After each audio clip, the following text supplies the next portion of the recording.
একটা সময় বাস স্ট্যান্ডের বাড়ি করা কি নালা সেলিম ভাই না একটার বাইরে রাস্তা মধ্যে কিসের ফুল ড্রাইভারের সঙ্গে খারাপ ব্যবহার করো। আমার কাছে ভিডিও আছে। ময়মনসিংহ নগরীর পাটগুদাম ব্রিজ এলাকায় মধ্যরাতে পরিবহন থেকে চাঁদা আদায়ের সময় দুইজনকে হাতে নাতে ধরে পুলিশে দিয়েছেন সিটি কর্পোরেশনের প্রশাসক রোকনুজ্জামান সরকার রোকন। গতকাল শুক্রবার ১৭ জুলাই দিবাগত রাতে নগরীর পাটগুদাম ব্রিজ মোড় এলাকায় পরিবহনে চাঁদাবাজির খবর পেয়ে তিনি তাৎক্ষণিক ঘটনাস্থলে উপস্থিত হন। বাস স্ট্যান্ডে ধরা হইলো, বাস স্ট্যান্ডের যে বাস যাইবো বাস বাসতে ওই বলছে ওই পিকআপটা টাকা উড়ায়। করোনা বা যে কোনো ভাইরাসের এগেইনস্টে ফাইট মানি ব্যাকট্রলের লেফট রাইট ওই একটা টাকা উড়ায়, ট্রাক্টর টাকা উড়ায়। ট্রাক্টরে বাস স্ট্যান্ড ব্যবহার করে ট্রাক্টরে উড়াইছি। ঠিক আছে যাও। এই টাকা একবার কেউ উড়াইছো একবার টাকা রাইতে একটা সময় কোন গাড়ি উড়াইছে অভিযান পরিচালনা করে এ সময় তিনি দুই চাঁদাবাজকে ধরে মধ্যরাতে পরিবহনে চাঁদাবাজির কারণ জানতে চান। কোনো সদুত্তর দিতে না পারলে আইনানুগ ব্যবস্থা গ্রহণের জন্য তাদের পুলিশের হাতে তুলে দেন তিনি। পরে পুলিশ তাদের পিকআপে করে থানায় নিয়ে যায়।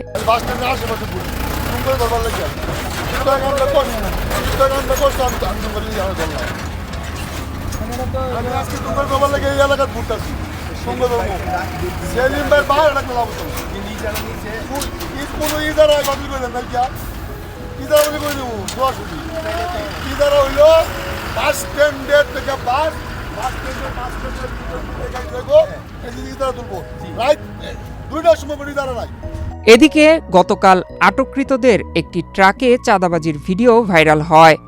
ড্রাইভারের পাশে থাকা এক ব্যক্তি চাঁদাবাজির ঘটনার পুরো ভিডিওটি ধারণ করেন। এ সময় চাঁদাবাজদের গাড়ির চালককে হুমকি ধামকি দিতে দেখা যায়। পরে তা সামাজিক যোগাযোগ মাধ্যমে ছড়িয়ে পড়ে। শুরু হয় সমালোচনার ঝড়।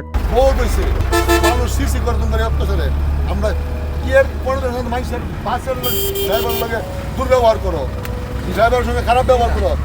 আমার কাছে ভিডিও আছে।